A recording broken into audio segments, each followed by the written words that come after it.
I'm fine with going to prison, truly. Like, I'm not just saying that to be like a big gal. I mean, like, I miss my dog a ton, but other than that, I don't got a lot going on.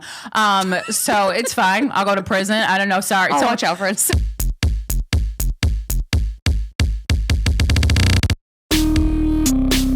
Welcome to Guys We...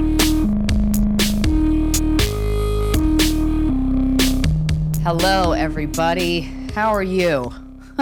America's not great. Welcome to another episode of GWF.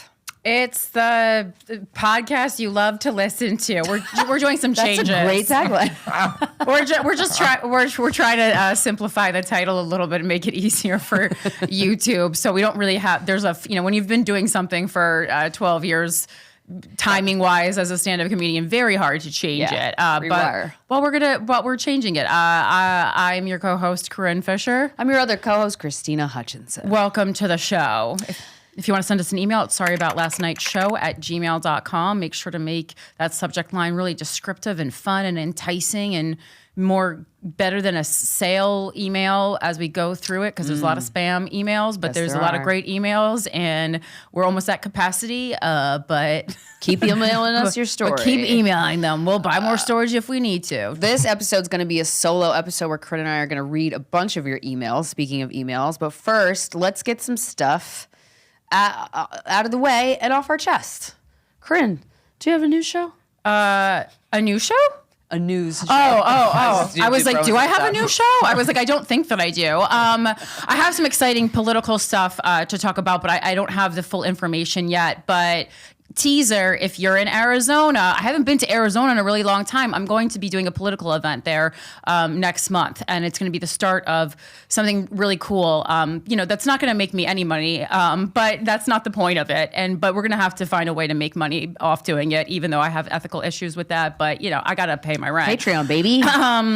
No way to Patreon this, I don't think. But anyway, if you want to listen to the news, the YouTube channel for Without a Country grows every week, slowly but surely. And I want to say it's a fun show. It's not a fun show, but it's a show I really enjoy doing. And I think that it's an important time to take in the news and the events. And we go all the way from municipal politics to international politics. It used to be more focused on American news, and that still is the meat of the show.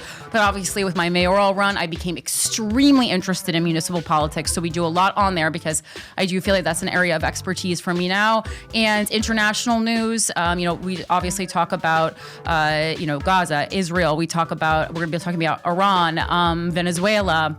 And there's just a lot going on, and I think that it's important for you to engage with it. But if you want to engage with it with like a familiar voice who is going to mock it when necessary, I'm the girl for you. It's Without a Country every Wednesday, 7 p.m. Eastern time. We live stream on YouTube. You can call in and discuss topics on the show live. And it's a really great space because a lot of people who disagree listen to the show with each other. But it has been, knock on wood, a very calm place where we can discuss things civilly. And I think it's a great place to kind of stretch your critical thinking skills in a world that is quite polarized right now. And you should definitely get the news and get some media literacy from a person that's not trying to fear bait you. And then if you want to go and get your trauma out in front of a group of strangers on Zoom and myself, where I will probably ask you questions and give you recommendations on stuff, it's patreon.com/Krystyna Hutchinson. The schedule for January, February, and March is up. It's available for you to look at for free. You don't have to be a member. And then the audio from every session gets uploaded. And we're in weird times, if you haven't noticed, especially if you live in America. And I feel like shit's hitting the fan. And it could be a little crazy making. And I think that we don't give enough respect or perhaps we don't put the proper amount of weight to what the benefits of actually getting something off your chest, just to be listened to be heard. I think that we're in a society right now that's just constantly yelling at each other. And so we need, like Corinne said, like more calm discourse. And so it's just really nice to one, hear what everybody else is going through, because people are going through some crazy shit, and some simple and some are really deep and dark, and it's just a reminder that like being a human is so hard. It's hard. Earth is allegedly, according to the woo-woo people, the hardest planet to be reincarnated on. That feels right. So if you want to come talk about that, it's patreon.com/Krystyna Hutchinson. It's kind of pay what you want. It starts at $5 and then just whatever you want after that if you're able to, but it doesn't matter. What matters is you're there and we're having a conversation and we're moving the needle. Wait, you can get reincarnated on another planet? Yeah, apparently. And again, but not as a human? Whatever that, like aliens and stuff have a planet. Wait, apparently. Like, all of them? We call anything that's not a human an alien, right? Right. I don't know the full scope of it, but just so many, I've heard like Dolores Cannon, a lot of these people have been predicting, and Bashar, that's an alien civilization apparently, the channeler, he's the one that was, and Dolores Cannon saying 2026 is going to be World War III. And I'm like, okay. Well, I don't know. They might not be wrong. I don't know anything about that, but I do know about Eliza Kelly, and astrologically, apparently, 2025 was supposed to be the appetizer for the entree that is 2026. It does feel that. So I was already ready. And then she posted something yesterday about how, I forgot what astrological happening it was, but she said the last time this particular astrological happening, I'm not a big astrology person. I just kind of follow her. I'm more into tarot and stuff. But she said the Berlin Wall fell. And so what's happening in Iran right now is kind of, she said it makes perfect sense astrologically. Again, I don't know. I just kind of find this stuff interesting. I'm more like astrology is interesting. Whether or not it's true, I don't know. I don't know I don't know anything that's true and anything that's not true. I mean, me neither. As far as that kind of spirituality kind of stuff. Yeah, I do know though. It's just such a batshit crazy time, and it's like that. The news is. I mean, you have Pisces in your chart of major placements, as do I. I'm a Pisces sun and moon, and it just. I now, as I grow older, I can tell when I'm feeling other people's shit or the collective or whatever the hell you want to call it. And then when I'm feeling my own, and I just feel so heavy and depleted and sad, but at the same time, very, very hopeful of okay, you just have to lead with love and help steer the ship. It's just, sometimes it just gets tough.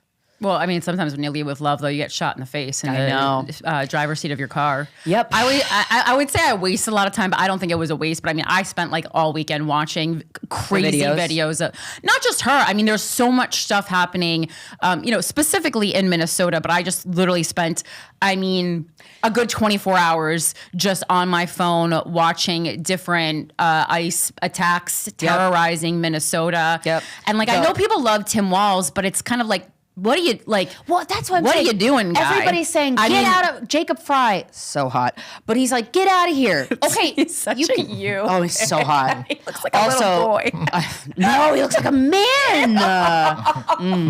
We need to start a chart of guys you think are hot that actually repulse me. What about Jesse Ventura?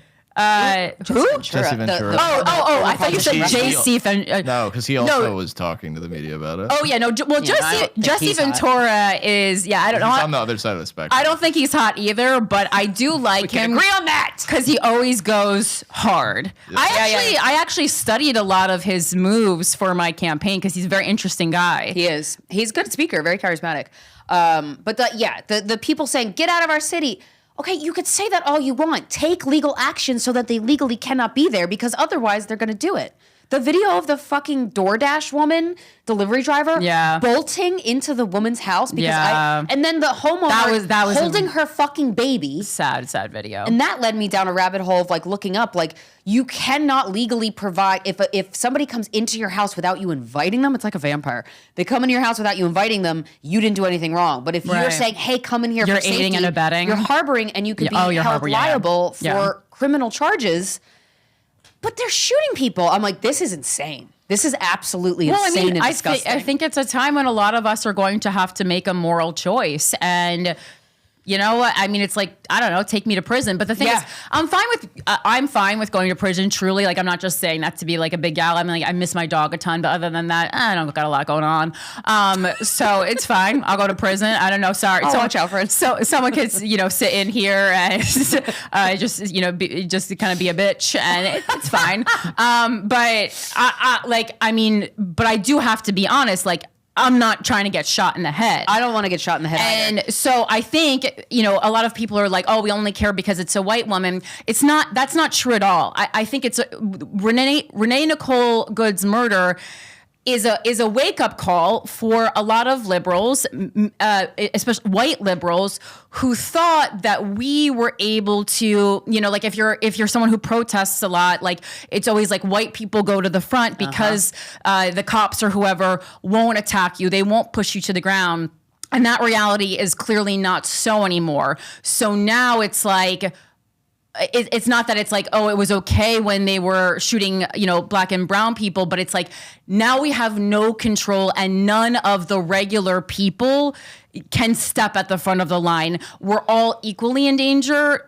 I don't know. I don't think equally, but we're all in danger now. So it's a chaos that we've really not seen before in this way, and not only like a white person, a white woman, like to shoot a white woman in America who's being obviously like peaceful. Again, it's not okay at all. It's horrendous that we were shooting black and brown people for these things, but it's just a chaos that we've never known before. And I think that's what is so significant about the story.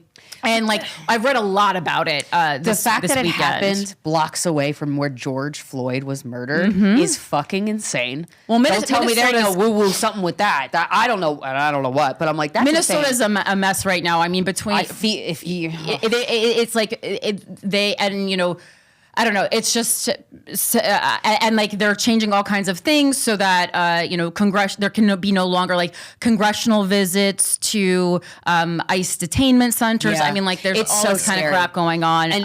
And like the thing is like it's like, oh, you look at it and you say, oh, I want to fight them legally, but it's like I don't know that they're not following the law, and I don't think they have any they're not going to follow the law. No. Like, did you see this is not being like officially reported like by many outlets. The Daily Mail reported it, but it was based on like basically neighbors seeing it happen. So the Department of Homeland Security, all these masked agents went to Jonathan Ross's home and helped him and his family move. And so he's in hiding right now. Are you fucking kidding This is allegedly, but there's photos of it. I saw them with my own eyes. And like, so he's in hiding right now. I understand that he should be. We want him, I do want him to go through a legal process. We don't want people to start just be like getting murdered in their homes. I don't think that's a good state. Never. That being said, it's very questionable whether or not he will go through a legal process. A lot of prosecutors in Minnesota are saying they do have a case because, the family of Renee Nicole Wood, they can only file a civil suit. They can't file a criminal suit. Okay. So it'd have to be a prosecutor to do this. Again, like a lot of prosecutors have said, like they do have a case, but it's like the Trump administration, if they want to, can really get around the criminal case. Yeah. They can change his name. They can, give a new haircut. He can be, a different person. Never heard from again. I just can't. It's really crazy. It is crazy, and it's obviously our president is the most hypocritical person, and everybody a part of his administration is just one hypocrisy after another, and it's really exhausting. They still haven't released most of the Epstein files, which I mean, the day is going to come at some point. But the fact that he pretends to give a shit about the people protesting in Iran, like just shut the fuck up. And like he doesn't care about gun violence is so like I remember when Charlie Kirk got shot. That was fucking terrible. I'm just like, God, is this what it's like? Everyone's just getting shot in the head. And I feel that like intensity and all the the more videos you watch of fucking immigrants getting thrown to the ground and their face just smashed on the pavement, and then they're just got black eyes everywhere, getting kneed in the face while they're U.S. on the ground. citizens. Like I don't care if it's a penguin from Mars. Just absolutely no it's living really creature bad. should be treated in this way. So I have been feeling extremely just kind of out of control with the feelings that all of the events have brought on. So one of the things that I did.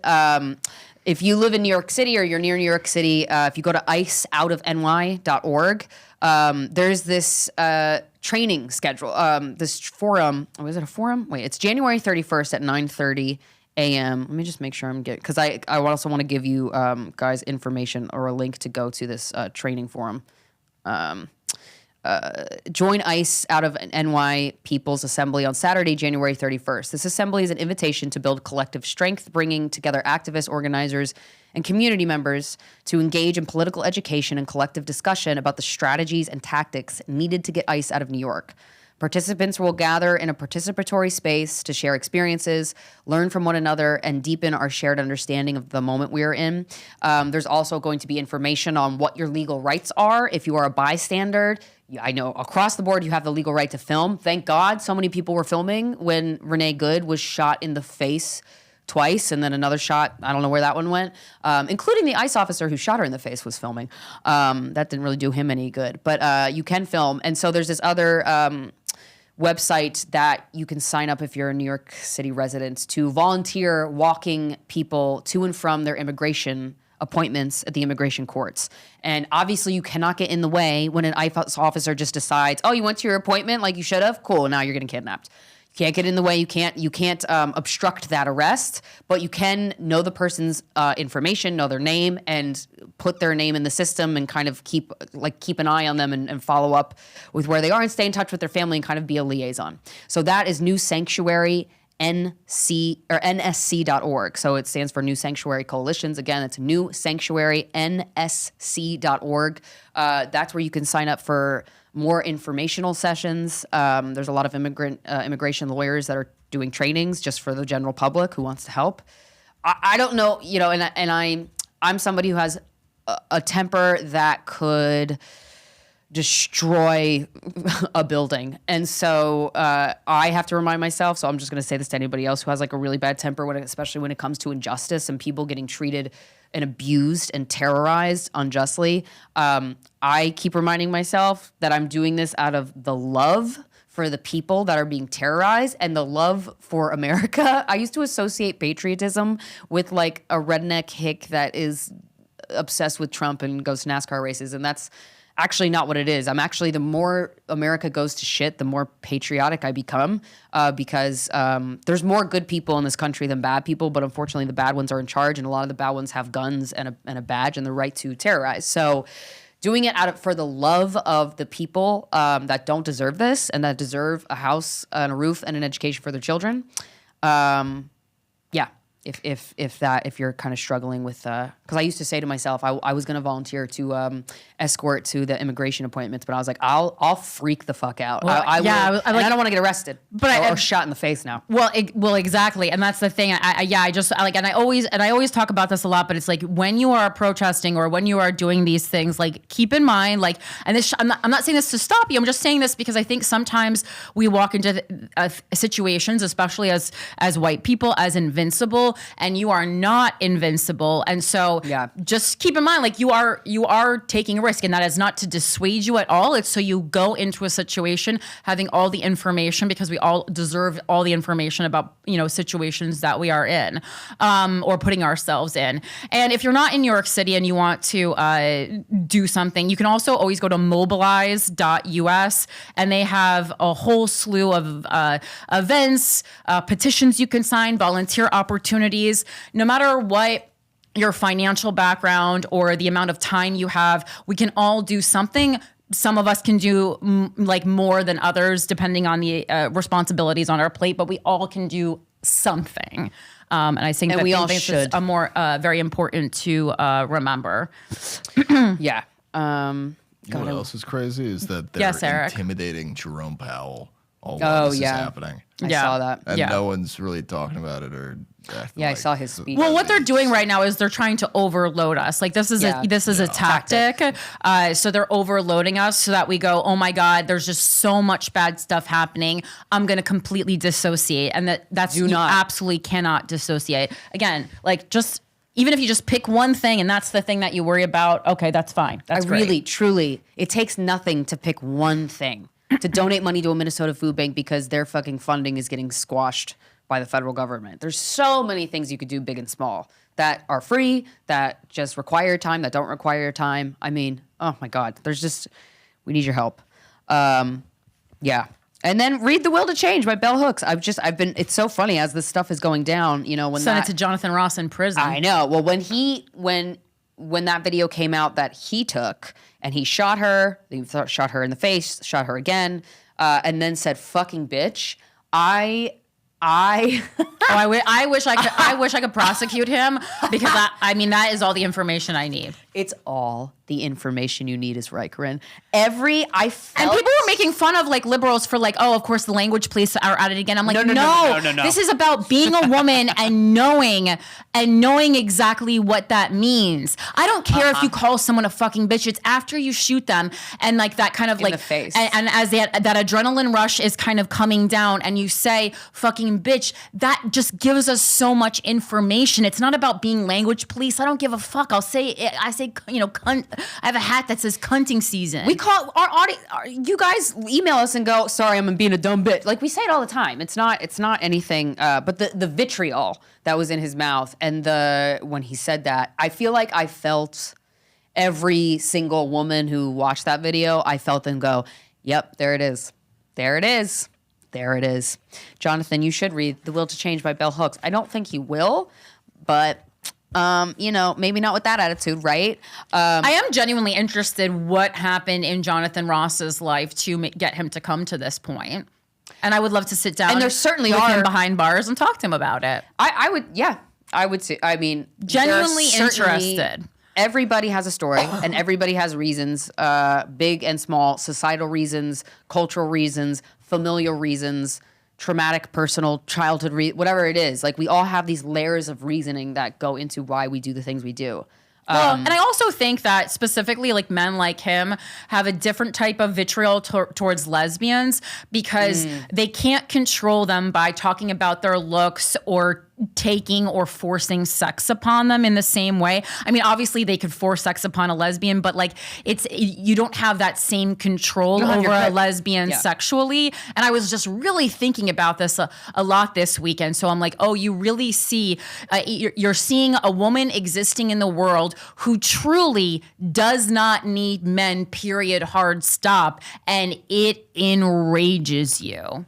And then you shot her in the face and called her a fucking bitch. Mm-hmm. So this is just a little excerpt about violence. I thought that was very apropos.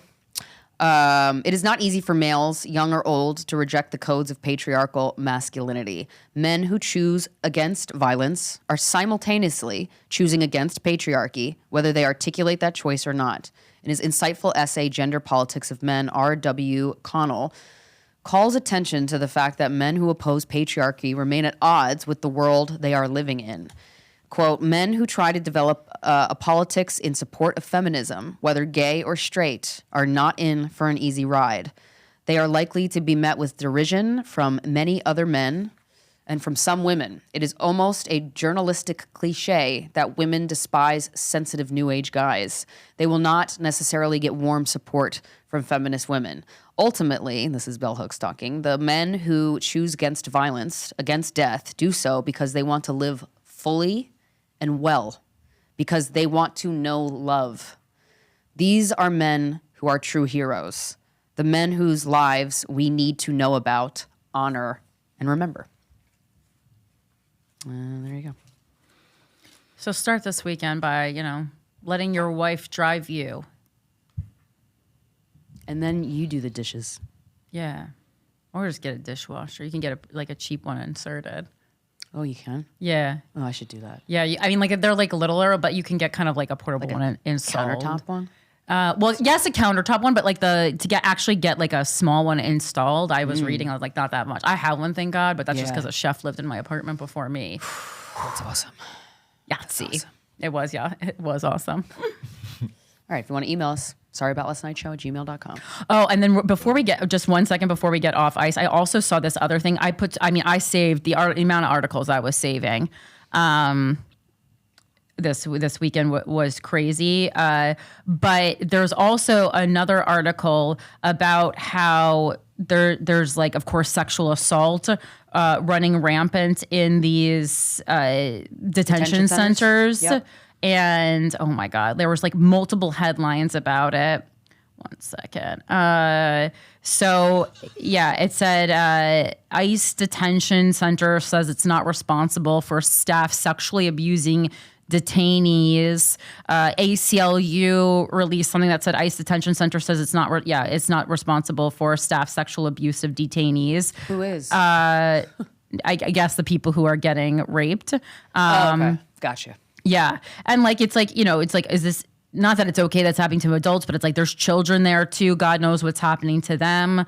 Obviously, we know there's tons of pedophiles walking around in this administration and just in life in general, to be honest. But yeah, I was like, oh, that's like a fun thing. But then additionally, I also saw something that said there's this ultra secretive feminist mafia, the Clitorati, which I've actually heard of before. And That's cool. They said that they're launching a website next week that displays all the dick pics and names of ICE agents the Clitorati agents have received while catfishing them over the last 6 months. Oh my God. That's something positive That's to look really forward great. to. A little Great. silver lining. Oh, that's nice. I watched it hundreds of times. The videos of ICE agents slipping on ice in Minnesota. Oh yeah, that was fun. pretty funny. That was very good. fun.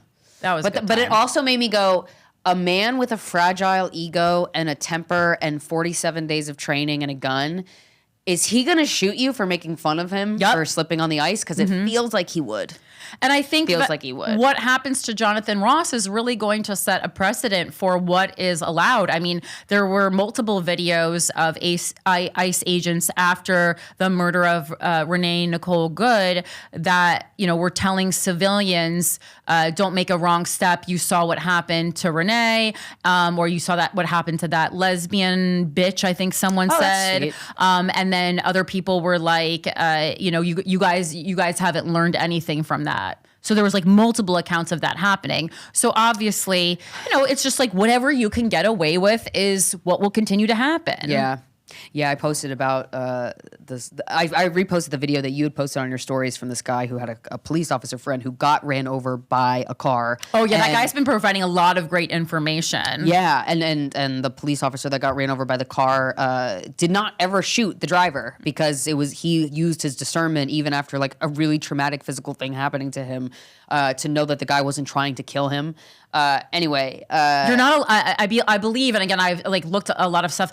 I don't think you're allowed to shoot someone when they're in their vehicle in that way, and you're supposed to use every way that you can to get out of the way of the vehicle. Yeah, it's you not. shouldn't walk in front of somebody's car, and then and like there had been reports, stemming back to like 2013 that placing yourself purposely in front of a vehicle was a tactic that people were using as an excuse to shoot at civilians, but it doesn't hold up. And they were kind of like, oh, we need to create a new game plan because like this isn't holding up in the way that it used to. Like I don't know that it ever had a legal basis, but it was actually a tactic that many people were using. Because like the world is full of men who just want an excuse to hurt or kill a woman. Yep. And many of them have badges. Yeah. Yep. Happy New Year. Happy 2026 gonna be our year. When I posted that though, I was really, for the comments on your video that you posted, some of them were just like a little mind-blowing, disappointing, I guess, not surprising, of saying that she shouldn't have gotten in the way. Well, that's why Alpha News implies that she deserved to get shot in the fucking face. Unless you specify she shouldn't have gotten shot in the face, but she got in the way. But I reposted that cop video, the guy talking about his cop friend who got ran over, and 12 men DM'd me and said, she abused her kids. She got cigarette burns on her kids' arms. And I go, what? Send me the links or you're a dumb piece of shit. Yeah, like, it's without a country rule, cite your source. Send me the links. All you have to say. I go, you ready to send me the links? He sent me an article about saying that she had custody of one kid and not custody of two, and that the kids were the center of her life. And I go, this said nothing about her abusing her children. What? So to me, that is also, that tells me that whatever dipshit DM'd me, whatever guy, he hates women just as much because he's just like egging on this murder. Yeah, cite your source. It's very simple. It's a very simple request. It's not combative. when someone gives you information that you feel is probably not true, say, cite your source. Yeah. And I'll sit and wait for it. And I will Please wait for do. it. He didn't, I said, can you send me the link? And hours later, he didn't send me anything. I DM'd him again. I'm like, can you please send me the link? I've been waiting. Yeah, I read your shit. Yeah, these people are out of their minds. Well, the thing is, like, the video I posted, the footage was footage released by Alpha News, which is a right-leaning news source, and they did post that video trying to say that, you know, she got what was coming to her, you know, fuck around and find out. But to me, her poor wife. Again, clearly watching the video, and also I think her wife is was right there. Was a ex-military. Oh, really? Like it's a little the audio is a little hard to understand, but I'm pretty sure what she's shouting after it's clear is like, I'm like ex whatever, some kind of service. Oh, okay. I'm like 90% sure. It wasn't audible enough that I could put it in the captions, but I'm like 90% sure that that's what she was conveying. And like her demeanor, wife. you know, you can kind of tell someone is ex-military. Her demeanor did speak to it a little bit. She didn't fuck around, but she had to witness her wife get shot. Well, I know, and I know and then she had felt to witness guilty the president. because she was like, it was my idea to come down here today, and I think you know, I understand that. of course, I would have wanted to come down and protect the citizens of my community too. Of course. You really don't think you're going to get shot in the face? Nope. You really don't think you're going to get shot in the face? Nope. And then you do. No. Yeah. Mm-hmm. Yeah. All right. All right. Well, now for something lighter. My gay husband has an impregnation kink. Thank God. Let's talk about this. All right. Hi, Corinne and Krystyna and Eric. First, I need to fangirl for a moment. I am a longtime listener, and your continued education and candid conversations have genuinely made me a more informed and progressive gay man. For that, I am deeply grateful. Today, I'm writing because I truly do not know where to begin and could really use your seasoned and trusted perspective on a situation that feels both nuanced and deeply concerning given its potential ramifications. I have been in a gay relationship for over 12 years, and overall, our marriage is solid, communicative, and loving. That said, my husband recently dropped what felt like a bombshell that sent shockwaves through my body. Oh, no. He shared that he has an impregnating kink towards women and may be bisexual. I understand that kinks often live in fantasy, role play, and dirty talk, and I want to be clear that I am not kink shaming. Where I am struggling is that this particular kink carries a real-world outcome that I cannot emotionally or practically tolerate. Your girl, me, has been spiraling, thinking through the potential worst-case scenarios if fantasy were ever to become reality. Oh, your brain's your worst enemy, huh? For context, we are in an open marriage and participate in our own extracurricular activities separately. Nice. That dynamic itself is not an issue for me. We have clear ground rules such as no sleepovers, no ditching each other, and no introducing our dog to hookups. That's a great rule. Yeah, that is. I'd be so pissed if my boyfriend was like, you want to meet our dog? And this structure has worked well with very minor hiccups. Wow. The real concern arises around the possibility of my husband actually impregnating someone while acting out this kink, which is deeply uncomfortable and distressing to me. His fantasy is not stealthing or anything nefarious in that realm, but rather between two consenting adults. Sure. I also want to acknowledge another layer here. My husband possibly being bisexual triggers some insecurity for me. Intellectually, I understand that sexuality is fluid and valid, but emotionally, I struggle with the idea that I cannot provide what an outwardly heterosexual life with a woman could offer.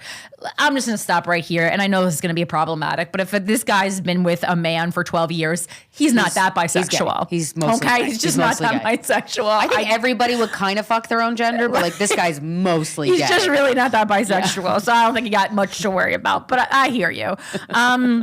Let's see. Okay. I do not believe he is going to run off and get married, especially since we are already married. True. But it still feels important to name that fear honestly. Yes. If a pregnancy was to occur. To be clear, my husband does not actually want a child through this kink, but is open to children. Okay, so this is truly pure kink.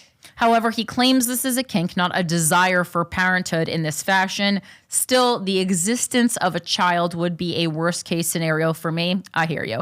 It is not something I could ever compartmentalize as fantasy once it crossed into reality. Which does not seem that your husband wants it to cross into reality either. So that's good. The lifelong emotional, financial, and logistical implications feel overwhelming, particularly since I would be an accessory to a situation I did not consent to, yet would still be deeply impacted by on every level. There is also a very real practical dimension to this. My husband is a very high income earner, and the financial implications of having a child with someone outside our marriage could significantly affect our standard of living. You're putting the cart before the horse, baby. Yeah. You're like, I'm not gets off to the idea. I'm not going to be able to go to Madrid because of this kink. And that thought does suck, but I don't think that's where your husband's at. Yeah. Long-term financial plans and overall sense of security. This would not be a contained personal issue and would permanently restructure our shared life. Man, your brain's like me. You go off into these possible scenarios. I feel torn between wanting to be supportive and open-minded about my partner's sexuality and also needing to protect my own boundaries, safety, and future. I am struggling to identify where fantasy ends and unacceptable risk begins, and how to communicate that line without sounding controlling, dismissive, or judgmental. How do you navigate a kink that inherently carries irreversible consequences for a partner who did not consent to those consequences? Is it reasonable to say that some fantasies simply cannot be explored just because of their potential fallout, even if the intention is just sexual? So far, I have said he can experiment with women, but he can only do oral and no penis to vagina contact is permitted. Fair. Which I know is unfair on some levels. No, you're in an open relationship and you have rules, and he's your number one partner and you're his number one partner. It makes sense that you want to respect your partner's desires in that. So far, nothing has transpired. However, he is chatting to a few women online. I mean, also, how gay is this guy? It's maybe not going to be that easy to fuck a lady. Yeah, you guys have a dog. I gotta be together. honest. That's a tough sell. The dog together is hard. The dog? Yeah, if you have a dog together with a guy and then you're trying to go and get that's tough. I would have, honestly, if a gay man was interested in having sex with women and wanted to have sex with me and my circumstances allowed for it and I was attracted to him, I'd probably say yes. That sounds really fun. I don't know. I like guys who are gay, though. I mean, to me, that feels like even more of a novelty than like fucking a straight guy. I barely believe that straight guys are actually interested in like making love to you. And then so a gay guy comes to the table, I'm like, I'm just a prop now. But that's kind of kinky. Whatever. I would truly appreciate your thoughts on how to approach this conversation, where boundaries should live, and whether this level of discomfort is a hard but necessary full stop or something that can be navigated through discussion, trust, and growth over time. Thank you for everything you do and creating space for conversations that are messy, complicated, and real. Also, just before we go into the advice stuff more, you're a great writer. And I like the way you communicated all of this. And I kind of like, this is such a concise email. And I really, but I think I've heard Dan Savage talk about on the Savage Lovecast. He is a gay man with a husband, and he has a husband and a boyfriend, and his husband has a boyfriend. And Dan has a boyfriend now? Yeah. Oh, that's nice. Dan's so hot. I kind of made me upset that I was just like, Dan Dan's gonna he's gonna take. It was care going of his on niece. for a while, and he didn't have a boyfriend, and I was like, no, he does. I don't like this. Yeah, he has like a young boyfriend. Good. It's great. It's great. They all get along. Only type of boyfriend to have. Yep. Anyway, he's talked about gay couple with impregnation kink, and it makes sense because I think that when you're having sex with somebody, and I've had gay sex, but we don't bring the possibility of getting pregnant into gay sex because we didn't. I was also like 22, but there is this thing where it can come into your dirty talk, whether it's like a kink that you've like, this is a kink I have, or just kind of comes into your brain because it's powerful. It's the idea of fucking you so hard that cells are going to form another human being because I just railed you that hard. That can be really hot for people, and I completely understand it. I understand, obviously I don't have a kink for pregnant women, but I do kind of understand men that are respectful about it, because it's just pregnancy and creating another life, and the fact that two people have to fuck to create another life, or a sperm donor, can be hot. It can be hot. So it doesn't sound like, he's taking it to the next level because he wants to actually possibly pursue a sexual relationship with a woman. But I agree with Corinne. I think your husband is 98% gay, maybe 2% bisexual. And you're not going to know that until you try it, right? But I think that as long as you have really clear discussion on, hey, if you are going to have sex with a woman and you're actually going to do this, I need to know that she's on birth control, condoms, whatever. Obviously, we know all of these things can fail. So if they did fail, we need to get right on like what is going to happen. Now, you cannot control what another woman does with her pregnancy, even if you've discussed it before, because she could change her mind. So I understand that to me is the only risk here, is that you can have all these rules and discussions and get on a place of trust with each other. there's a possibility, I guess, that the woman who agreed that I maybe said she can't get pregnant because the doctors told her she couldn't or whatever, doesn't want a baby, and then changes her mind. That could happen. To me, that's the only risk. Yeah, I mean, there's a risk in everything having to do with relationships. Like a lot of people just try to like enter relationships and be like, I want to make sure that there's no possible risk. Like there's always a risk. There's a risk every time you get in your car. They could leave you. There's a risk they could kill you. There's a risk that they could get an STI and not tell you. There's a risk that they could have a whole other family. There's a risk that they could be a serial killer on the side, like the BTK killer. I mean, like, just like, I love when people try to present these things and it's just like, oh, I fear risk. Well, then stay in your house and don't date anyone ever. Like, I don't know what to tell you. Being alive is a risk. Yeah, this guy's just, this is just a classic story. Again, put this in the same, under the same umbrella that we put many things in. Gay men are also men, all right? So it's just like, he got a little bored. He wants to explore something. And like Krystyna said, this is a power thing. So I think a lot of times we don't think of gay men as needing power in that same masculine way that straight men tend to like lust for it. But I think many of them do. And this is a prime example of that. It's like, oh, I want the power of feeling my dick create life in someone else, right? I mean, if I had a dick, I'd probably want that too. It's also an extremely common kink. Like I dated someone who had a pregnancy kink, and I hired a porn star to make a video, like a custom porn video about like getting her pregnant on it. It was a fucking that's sweet, badass video, and I just wanted to support a creator. But she did it as a solo video too, because I was like, nah, I'm not paying for her to fuck a man. I want to just pay her for spending time by herself. Probably love that. But yeah, so this is super common. And like, I think that if he wants to actually fuck a lady, then, with this kink, that they would probably not want to use condoms to make it like possible in the mind. But like, yeah, they'd have to have a discussion beforehand about, what would go down. And the kind of also the definition of a kink is something you don't actually want to happen in real life. I think it's a lot of like fucking and talking. Yeah, it's the freedom to play pretend. When we were kids, we pretended we were doctors and we were given some, you know what I mean? And here's a Band-Aid. We weren't actually doctors, but it's so fun to play pretend. And I think as an adult, we get a lot of our enjoyment out of playing pretend in our sexual life. Yeah, I think fucking a woman or a couple of women a couple of times without a condom for like a second and saying, I want to get you pregnant, will probably scratch his itch. Yeah. And also, you're like a thirsty chick on a first date over here. You created a whole life and nothing's even happened yet. Yeah. Which I understand. Pump the brakes. I understand, my guy. I do it too. It's not fun. All right, next subject line. Did I get sexually assaulted by a TSA agent? Hey, ladies and Eric. My intro would be short and sweet, as I already told you how much I love and admire you both many times. Most recently was at Slutsgiving. I included a picture of us for reference. Thanks for taking the time after the show. And for all you do as always, let's get to it. I'm writing after reiterating the experience I had to my therapist, who was a big fan prior to me becoming her client of our show. And one of the ways I knew I found the right therapist. Fuck yeah. Believe me, there were many duds before her. We both thought this might be a good way to brainstorm what to do, and if anyone knows if there is anything that can be done. We do have police officers and lawyers listening to us because they have emailed us after I've asked. So listen up, guys, and see if you can lend a hand here. We both thought, don't worry. After writing this email, I will also take my query down to the corner of Google and search. Shortly after Slutsgiving, I had to hop on a plane for work. I was so excited to get out of New York for a minute, but also slightly nervous to be traveling this time around.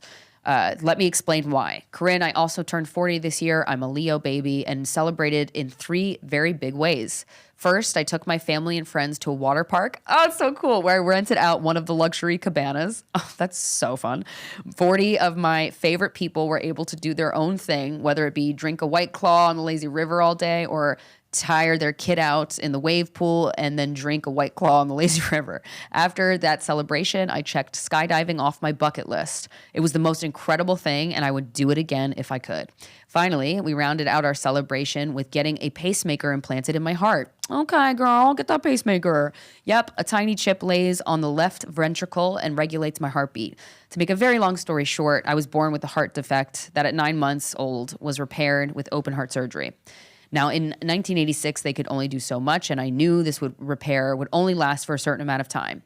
So now we are in the phase of doing things to help make my heart function. And although this comes with a ton of challenges, I have and never will never let it stop me in life. Again, a very long story short, maybe for another time. But the moral of the story is that this was the first time I would be traveling with metal implanted in my body. And with my medical ID card at the ready, I was on my way to take my first flight since becoming part bionic woman. Cut to me walking through the metal detector at TSA, and the alarm goes off. The TSA agent, a woman who ironically looks a lot like me with light hair and glasses, pulls me to the side. She shows me the detector, explains how it senses heat, and it went off by my chest and groin. To me, this made sense. The heat sensor in my chest was clearly the pacemaker. The detection of my groin was also made sense, sorta, at the time. Wait, your pussy was hot? When they implanted the device, the procedure was done with a catheter through my groin. Okay, gotcha. Maybe there was some internal sutras that were still there giving off heat. I know this sounds crazy, but I honestly didn't know what to think at the time.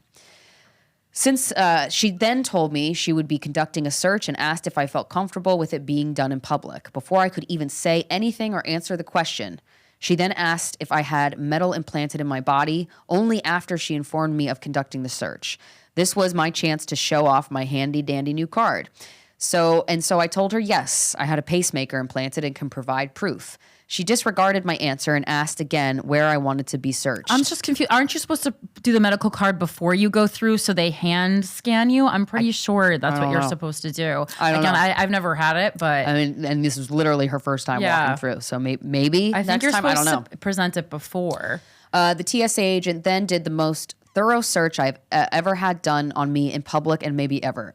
I got groped at by a TSA agent. Actually, it was when we were flying, I forget, probably LA. But it wasn't groped. It was like a full search. I got that done she too. Put her hand like on my taint. I know, me too. On my taint. That's just how they do it. It feels like you're getting assaulted, but like you're. So, I mean, yeah. Sometimes I'm sure you are, but like I know, like it's weird because it's like you're having the experience. It's weird because it is in public, but like I've had that too, and like it feels like you're getting a sexual assaulted because it's just like a way that you're not used to being touched by a stranger. But like my logical brain was like, I'm not though. Yeah, and so, but my illogical brain grabbed the woman by the wrist and said, "Do not fucking touch my asshole." And then she yelled at me.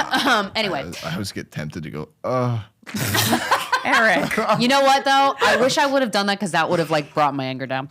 After a quick brush of my chest area, she moved lower where she became quite aggressive with her pat down. This included running her hands. Yes, that's what she did to me. Ooh. Ugh. yeah, in the ass. In between my butt cheeks and literally cupping and grabbing me by the vagina. Okay, I guess they do this to everybody then. I mean, at least it was a woman. Jesus Christ. Not that women cannot sexually assault another woman, because they can, but like... Well, that they only do that. If a male TSA agent is patting you down, something's gone awry, and you're a woman. I froze. I remember thinking, did that just happen? Dude, that's sad. Yes. When she said I was okay to go, I just snapped out of it and went on my way. I don't know why, but it didn't faze me in the moment. Well, it fazed me in the moment because I fucking grabbed her and I had to get my work event that was happening later that night. So as per usual, I was go, go, go. It wasn't until I was talking to my therapist. She asked me how the trip went and how it was traveling with my new piece of machinery. It all came flooding back. Me. Oh, it was awesome. I'll tell you about the most amazing breakfast I had called the Sweet Baby Jesus. But first, I did have a very interesting experience at TSA. Therapist. Oh no, don't tell me you too. Me too. What are you hearing? Therapist. That people are having a lot of the same experiences with agents getting handsy. Did you show them your new ID card? Okay, well, I guess this is fucking happening to everybody then. Jesus Christ. Yeah, but everyone in this room has had their ass cheeks separated. I don't think they're getting handsy. I think we don't understand what the protocol is. Can exactly. Eric, can you look up like TSA protocol? Because again, like if it was men, I would. But like this many women aren't sexually assaulting other women. They're just not. Yeah. So it must be protocol. But my God, and we fly a ton. So like we actually are. Good people to ask about. Comedians are good people to ask about TSA protocol because we do fly more than others. This has only happened to me one time, but Yeah, no, I know exactly what's happening. Like they do fully touch your vagina, And they're not gentle. They're not gentle. But they're not gentle on purpose because I think it's supposed to 'cause feel not pleasing, so Right. it feels less sexual. Sure. Like I'm sure that's a tactic. that and makes like sense. I don't know, but like I noticed like when my lady did it, like she basically was like kind of looking away to not make eye contact. I think that is like another tactic to make you feel more comfortable and more like it's protocol and sexual. non-sexual. But yeah, I mean, yeah. nothing like this on it. Like I get it. Like it does not feel good, but this is, part of the police state that we live in. Yeah, it is. It is. And the fact that like somebody who has experienced rape, which is a lot of people in this world, I would never want a rape victim to have to be subjected to that. I Well, I cannot wonder imagine if what you that can does to get your some brain. kind of like, is there some kind of documentation you can get not to get a pat down I guess not, because just because you were Everybody raped would doesn't have. mean that you can't also try to blow up a plane. Yeah. I don't know. No, I mean, New slogan. It says they're supposed to use the back of the hand, and the officer must verbally explain the procedure before. they didn't do that with definitely me. never They verbally. did not do that with They me. never verbally explain It doesn't it. say anything about. She's the doing back of her credit hand on my card in the tits. butt cheeks. Yeah, no, this woman fingered my asshole. I got it the was credit card. The credit card. Like with the hands. slide, like the yeah, slide. the swipe. Yeah. Yeah. Which again, I guess if I'm searching somebody for a razor blade or whatever, yeah, that makes sense. I don't have any training, so I'm just, Risky place to put a razor blade. yeah, but I would think, guess, I don't yeah. know. Maybe wrap it in a paper towel. Anyway, just don't bring a razor blade on a plane. But that's besides the point of this email. Back to the email. I then told her the whole story, and she confirmed that it mimicked the story that she had been hearing. This included people being shown the heat detector going off a lot more frequently in the groin area. Maybe, but there's the Your groin groin generates is hot. heat. That's why you put your hands Always. there during winter because Exactly. you're cold. My hands are consistently between my legs because it's so they're here right now. Yeah. She also said that she knew of someone complaining about what happened, but nothing came of it as they fell back on their protocol of showing the sensors going off and asking the person where they feel comfortable being searched.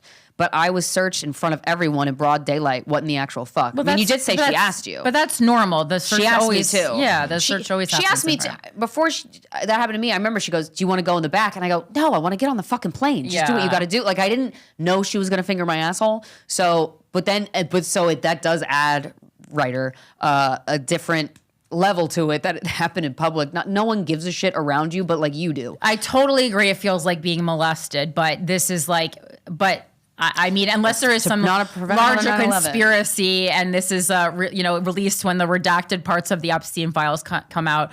Like Right, this is right, just, right. unfortunately, like the world we live in right now. And I don't know if there's any medical documentation you can get around it. I don't think there is, but. I mean, if you have CPTSD or PTSD, Jesus Christ. I mean, whatever. That's my holiday traveling tale for you. And while I only know of this happening to a handful of people and everybody in this room, my therapist has mentioned to me, I wonder if it's probably happening a lot more than we realize. Is this just happening at this New York airport? Cut to me researching my rights as a traveler. I mean, it happened to me at JFK. Well, It's and never happened also, to me in LaGuardia. New York TSA is like 1,000 times ruder than other yeah. TSAs, so it feels more like you're getting managed, like manhandled or woman handled in a prison. Like again, like yes, Yeah, 100%. So I don't want to take away from your experience, but I'm like this is like I have experienced this myself. It's just what they're doing. It's not great. We need to advance technology so that people don't have to put their hands in your butthole and your crotch. Please, God. Oh, 2027. Let's go. Also, I was watching videos of JFK, the fucking people, because I go to pick my boyfriend up from both airports all the time, and the fucking cop, the parking people scream at you if you are idle in the spot that you're supposed to pick somebody up. And there's these videos on your NYC of the fucking motherfuckers just getting towed. Their cars getting towed the second they just put their relative suitcase on the curb to hug them, and they're not in their vehicle. Their car gets towed with their wallet and their phone. And there's just videos of people chasing the tow truck down the exit ramp onto the highway. Oh my God. JFK doesn't fuck around, and it's not great. Anytime I'm in another airport and I see TSA agents acting normally, I'm like, Oh, just like it doesn't have to It be can this happen. way. Dude, it doesn't have to be this way. Some Shout TSA out. agents are so nice in Yeah. other states, and I'm like, It's what wild. is going on here? It's crazy. Dude, shout out to the TSA agents in the Key West International Airport. I've never seen friendlier people in my life. It's almost alarming when they're friendly. That's how fucking awful the ones in New York in are. Michigan, I was riding on the luggage, like the conveyor belts, just sitting on it. It was, Really? well, because it That's was cool. like, it wasn't like, it wasn't a big city in Michigan. It was a tiny, tiny airport, so you could do outrageous things like that. Don't do stuff like that in big airports, but in a little Definitely airport, you don't can do it run amok JFK. a little bit. Yeah, just a little. Oh my God. Anyway, all right. This subject line says, loving my dad while losing respect for him. Hey, OG fucker and luminary subscriber here. You guys have raised me from about 16 to my current age of 28, and I love your weekly episodes. I need some advice. I have admittedly been categorized as a daddy's girl my whole life. I'm the youngest of 3 daughters. My dad abruptly left my mom and I when I was about 17 and moved many states away with the women he had been cheating with. Like polygamy? Oh no. I gave him, it sucks. says women, maybe it's a typo, but we'll see. I gave him the benefit of the doubt, believing he had to live his own life and fought not to take it personally. That's good. Sounds like he sucks, but we'll see. I would take that personally, and I think it's okay. He flew me out to visit him a handful of times, like you're his side chick, before moving back to where I live. It's been almost 10 years of seeing him pretty regularly again, and I would say we've had a good relationship, although he has never been your stereotypical dad. I mean, that might be a good thing. Always more of a friend figure. Oh, I've never heard. He is the type to learn your buttons and how to push them, but rarely ever that. crosses the line. Okay. That's Okay. not a friend. Nope. That's what I would call it. That's like a frenemy. Asshole. That's an asshole. It's like the guy you hate at work. Yeah. That's my dad always taught me to look at every situation, especially politics, from both sides.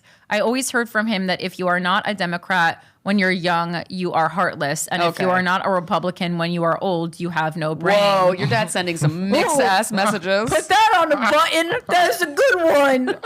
Ever since Roe v. Wade was overturned, I feel let me just stop and say He's a girl dad, Corinne. that I totally feel like people who have that point of view. Like, to me, when you like grow up and you were like a Democrat, or like even if you're like hardcore liberal and then you grow up and you get money and you have a family and you become a Republican, that to me just signals that you've lost your childlike spirit. Like there is something about turning Republican when you were a Democrat when you're young. Like if you were raised Republican, that's a completely different scenario. But it really is just like these adults who only care about like West Elm furniture. oh, I love West Elm. Yeah, but you don't only care about that. No, not at all. Ugh.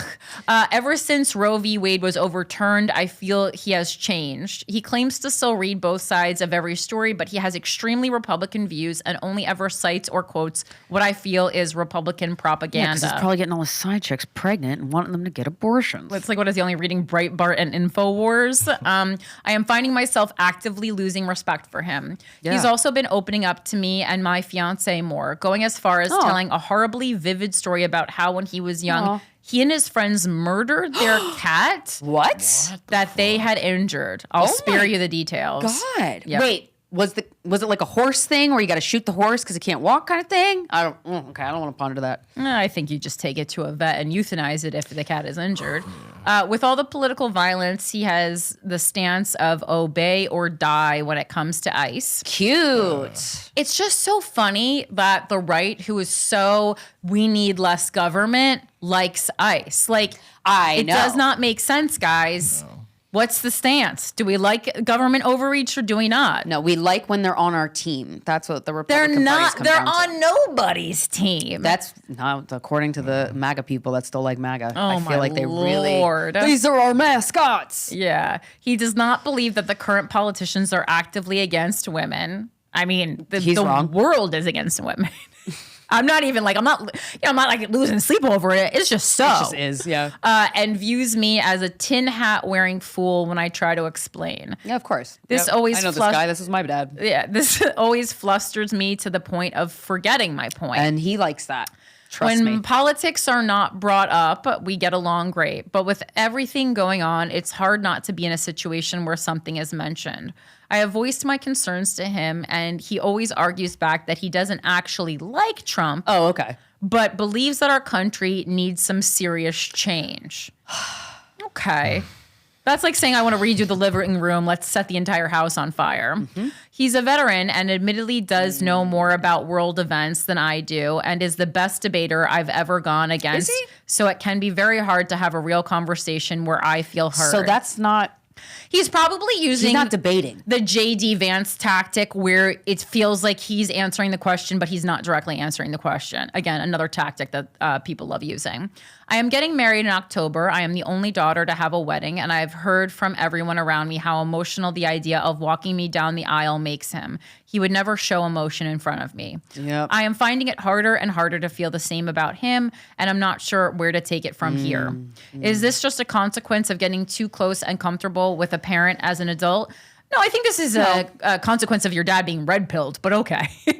Should I keep... This is not like a normal... Like, let's not convince ourselves that our parents getting old and believing that, you know, equality shouldn't be a thing anymore. That's not like a sign of aging.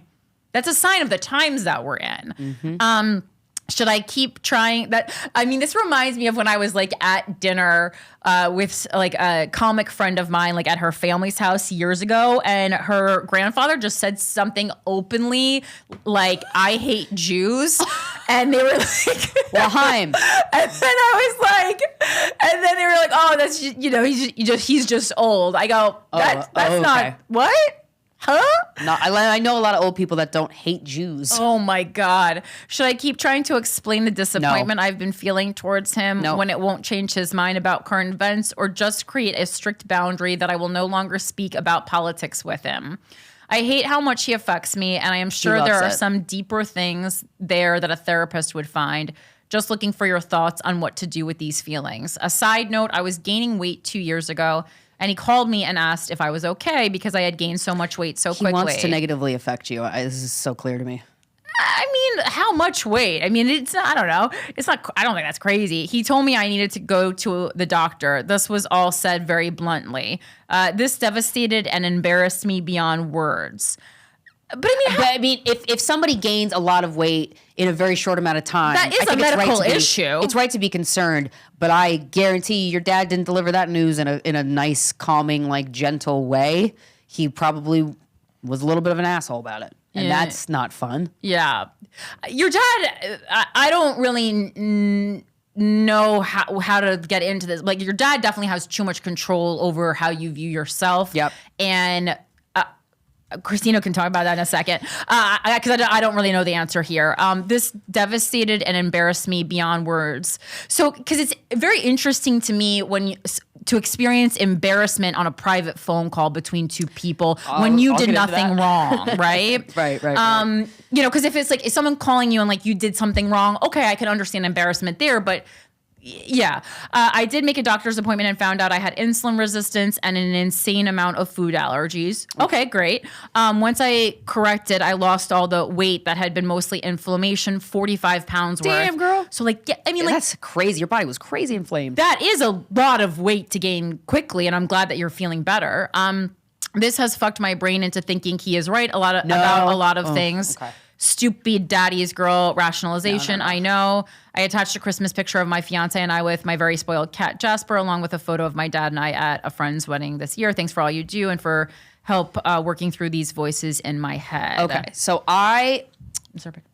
No, it's okay. It's okay. I didn't include it just because it wasn't. There have been so many times where I have been on the phone, because he's dead now, with my dad, and he has said things to me that were so like, he said one thing. He said, you don't do anything I could be openly proud of, as he was sitting in the house that I purchased. That keeps me up at night.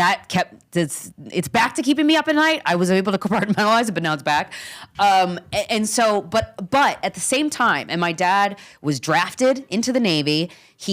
I cannot believe he voted for a draft dodger. I could not. It goes against his moral code. So I go, right. I don't know what the fuck Fox, I have merch. I don't think I have it anymore, but it's the Fox News logo. And underneath it says, kidnapped my parents. Whatever the fuck watching that news program did to their brains, it fucked their brains up. It fucked them up. And now they have the will to change, and they didn't take it. But my voting for Trump and being a huge fan of him was something that I was so flabbergasted by. And I've had exact conversations with my dad the way you did. He's picking at you and picking at you. And the second he senses any type of weakness or that you get overwhelmed, he kind of like takes a little glee in it. And I say all this about my dad. I don't think my dad is an evil person in any way. But I just don't think he knows how to relate to his daughter. He never knew how to relate to his daughter. And I don't think your dad knows how to relate to his daughter. He didn't know how to relate to your mom, and he just ran off with another woman or women that he was cheating on. Like, he doesn't know himself. He's divorced from himself. It's a common thing for adult dads. I think they can relate to little girls, but once you become a woman, yes, they can no longer relate. This is like a huge problem that I witness all the time. So true, because I've been watching my family videos back. I got them digitized recently, and there's so many videos of my dad like doing the like holding me and stuff, and I'm like, oh my God, he was so sweet and in tune with me and like present with me, and that just fucking got obliterated. Because that's why I hate when people say like, yeah, that's why I hate when people say like, I'm a girl dad. Okay, well, try being a woman dad. So annoying. That though. Try being a woman dad. Be a woman dad, and then you can be so proud of yourself and call you a woman dad. Yeah, a girl dad. Yeah. Oh, you're friends with a little kid. Oh, really cool. Everyone can be friends with a fucking little kid unless you're a monster. Yeah. But I think that this part of your dad's kind of like picking at you, chipping away at you slowly, that's never going to go away. So you can set a boundary. He's going to make fun of you for it. He's going to call you a libtard snowflake for it. And he's going to tell you you're betraying him and all this shit. That was my experience. But when I tell you that this, Corinne got me a medium reading for Christmas, and I've been thinking ever since my dad died, like, I cannot wait to ask him this question. This is going to be the first fuck my personal childhood experiences with him. I want to know, why did you love Donald Trump so fucking much? Because he went against all the things you stood for. It's a hot opener. Now that you're dead and you lost all of the bullshit human qualities that most of us carry around, what is up with that? It is so confusing. It's so confusing. You're not a daddy's girl. I thought I was a fucking daddy's girl my whole life. My dad never said I loved you unless I said it to him. He never hugged me. He never asked how I was doing. He barely like held my hand when I was a little kid. So like, it's a breadcrumbing relationship, the same you would have with a romantic partner, but with a dad. Yeah. And then, I mean, not just, before you get married, maybe make sure your relationship with your fiance isn't not like that. Mirroring your relationship with your dad, not to cause trouble, but better now than later. Sure, 100%. And I say all this about my dad because one, our dads are very similar, and two, I honestly, even when a parent does something to you, it does feel personal. It really does. But if you really zoom out, it's not. This is just a type of guy. This is a type of dad that exists in America with daughters. This is just, and I've heard of types of dads like mine, like yours, that are exactly the same as some of them that are way worse. So it's not personal. It's not you. I don't think there's anything you're going to do to change how he acts. And also that's doing something to change how somebody else behaves, unless it's a boundary, obviously. But I don't think this guy's going to understand. He's going to call you gay for saying the word boundary. I know this archetype of a man so well, and it's really frustrating. So I would suggest just accepting this part about him. And I get if you can't have him in your life or just have him in your life a little bit. I don't even know if sitting him down and going, Dad, I got to set this boundary. He's not going to understand that language, and he's going to get on the defense so quickly. So you're going to get more angry with him. And I don't think that's deserved. I think that your dad might mean well. I think my dad did. I really do. He acted like an asshole, and the only time he knew how to affect somebody is to piss him off or to get control over them. So I think that if it's something where you can't have him in your life, you decide that. From everything you've described, doesn't sound like that's the kind of dad that you need to go, I can't talk to you anymore, but that's your choice. That's not my choice. But it makes sense that you lose respect for him. And I think that there's a way that you can have a relationship of just kind of being surface level. Don't tell him shit. Don't get in the weeds with him. And definitely say, I don't want to talk to you about politics. You don't have to go, because I had this conversation with my dad. I'm setting a boundary. I'm not, and he just laughed at me and I was crying. And I'm like, well, now I hate you.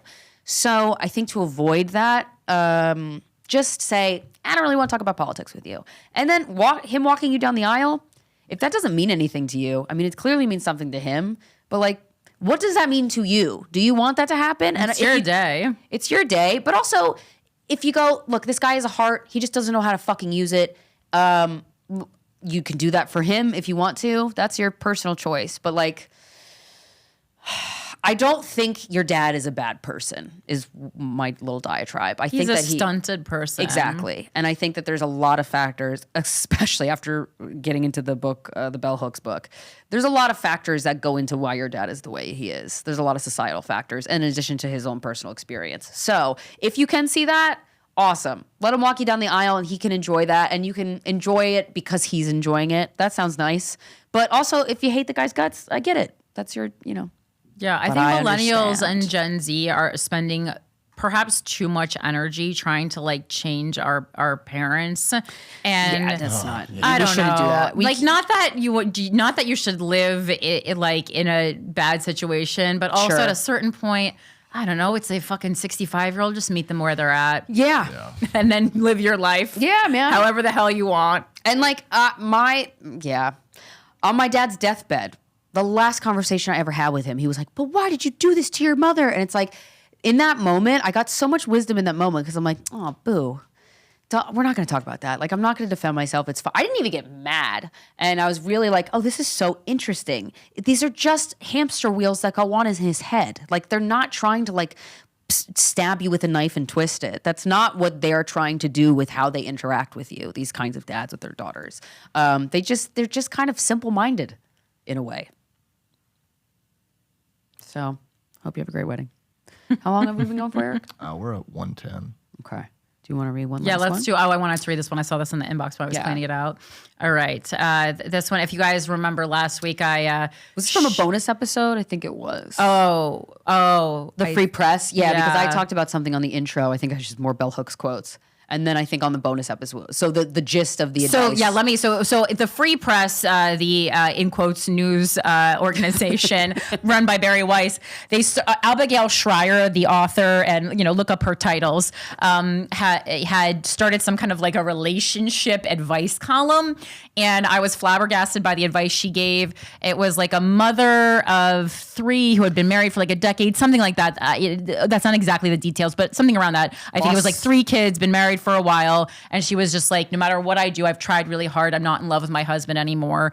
And Abigail was kind of just like, what a dumb question, toots, just stick it out. No one's in love with their husband. And again, paraphrasing, and then I looked into the comments and I thought that everyone would be like, what terrible advice. And everyone loved the advice. Yes, Abigail, slay bitch. Yeah, everyone said slay queen.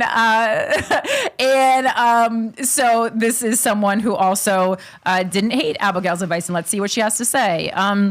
I didn't hate Abigail's advice, and here's why. Hi, Corinne and Krystyna. Just listened to the episode where you read the Free Press article about the woman who was no longer in love with her husband, and I honestly felt like I could have written her question myself, word for word. I feel really torn about the advice. On one hand, I have so much empathy for the woman writing in and truly believe she deserves to feel loved and fulfilled in her relationship. On the other hand, I found myself agreeing, at least in part, with Abigail. Slay queen, yes. Sure, she could have been less cunty about it, but I don't think her advice was actually that far off base. I'm a full-time working mom of two, a 4-year-old and a 7-month-old. Damn, girl. And I know everyone says having kids is hard, but that phrase does not even begin to cover it. That sounds tough. My day starts at 5:30 a.m. Hell no. And is essentially a nonstop relay race of drop-offs, work, pickups, feeding people, cleaning bodily fluids, having my boobs pumped and sucked, and trying to keep everyone alive until bedtime. Girl. By the time both kids are asleep, my version of me time is scooping the cat litter, rage tidying, showering, and immediately passing out. There is no room for frivolities. I maxed out at 100%, just trying not to drown. Is your husband helping? If something gets put off, I'm punished with twice as much work the next day. You mentioned not remembering parenting feeling this hard when you were a child, and I wonder if that's because you're remembering the later years. No. This is not like me. I've talked about this ad nauseum with my mother. So this is not me like remembering an imaginary like world that didn't exist. Like I have talked about this because my mom listens to the show.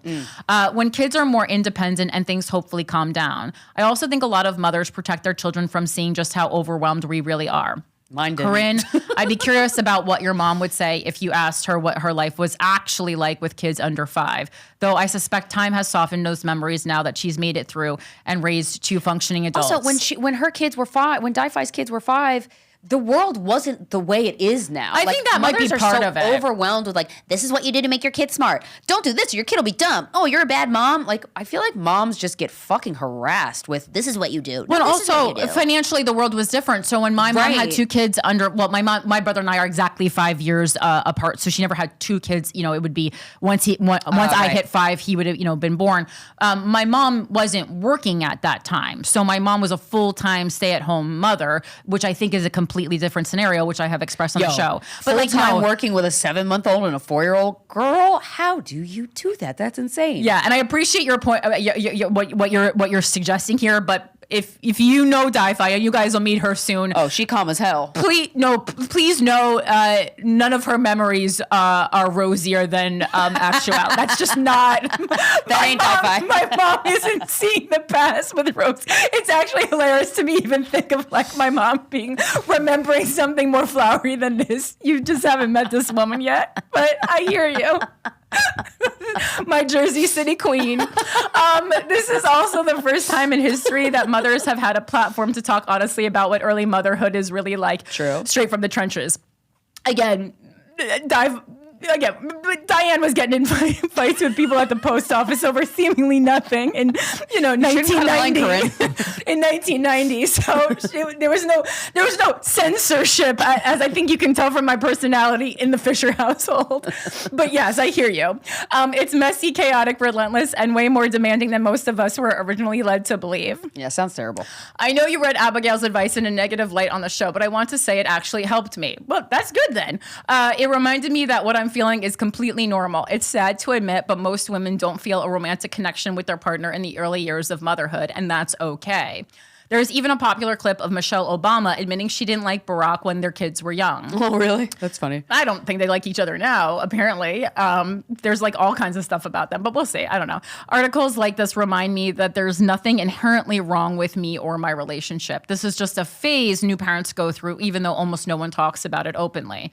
I mean, you guys are talking about it openly, and it's making me go, no kids for me. So thank you. It's already so hard to like men. No, I don't feel in love with my husband right now. Yes, I've absolutely wondered if divorce would magically fix my intimacy issues, but I also know that right now is not the time to make life-altering decisions based on pure survival mode. I mean, it'll also make your life harder, I would imagine, because then you'd have to, parent by yourself or co-parent, depending. Is he helping? Yeah. I hope he helps. Seems like you have too much on your plate and that someone else should be helping.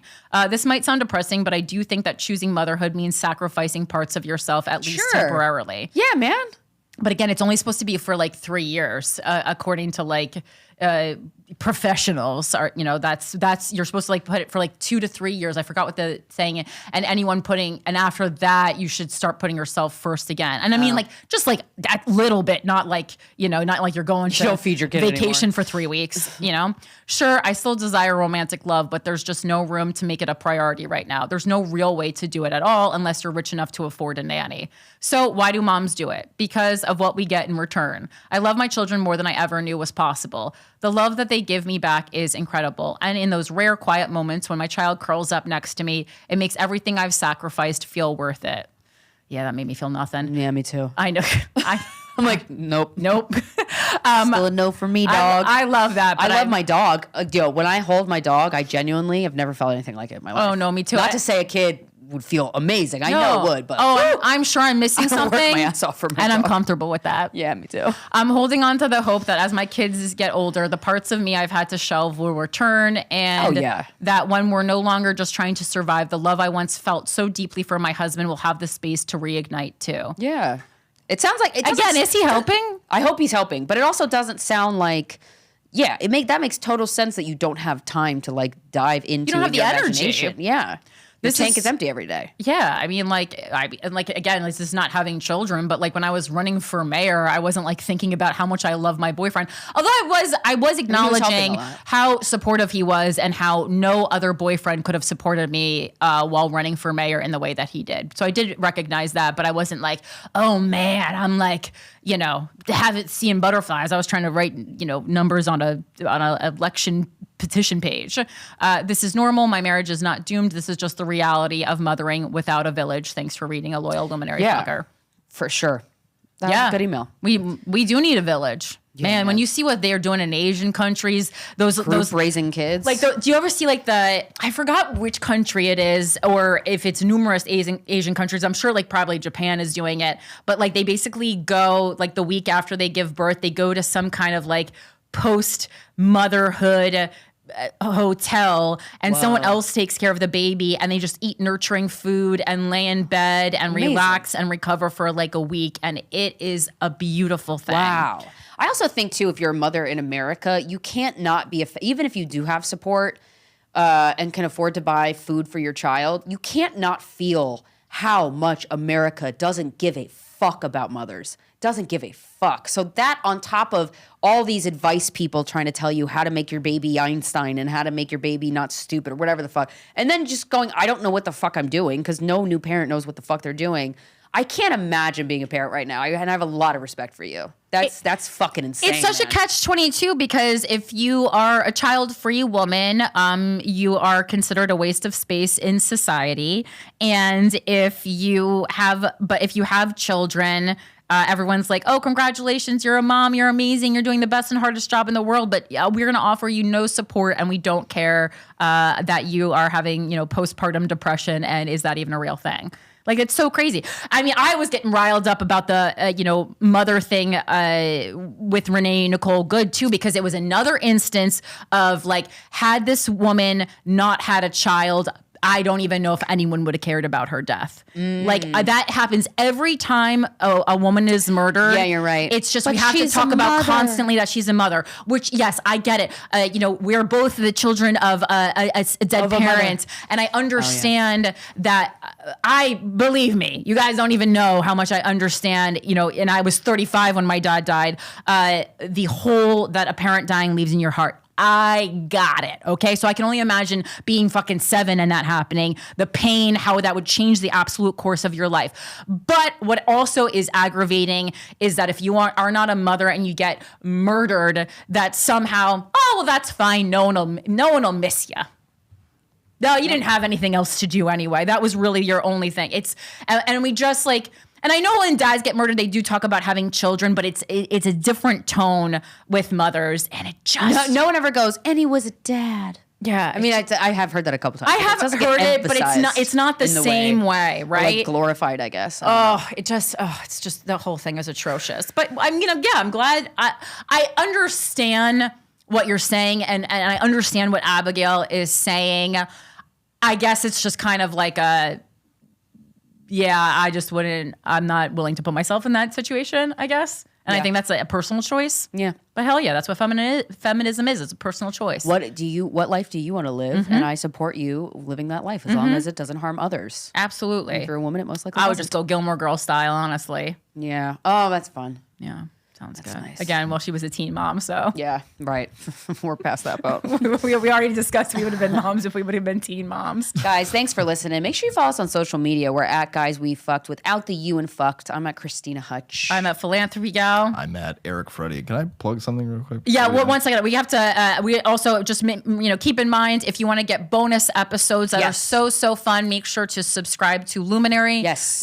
You can subscribe on regular Luminary, or you can go to Apple Podcasts and you can subscribe on Luminary. And those bonus episodes are so fun. They're much like what you just heard is us reading emails. And then sometimes we get into personal shit that we don't want everybody to hear. So yeah, we've been talking a lot of additional stuff and interesting stories lately, and we've gone on some interesting diatribes. So again, we are very extra free on the bonus episodes. So I highly recommend subscribing. And it's a great way to support us and art and anything if you have a couple extra dollars to spend. Yes, Eric?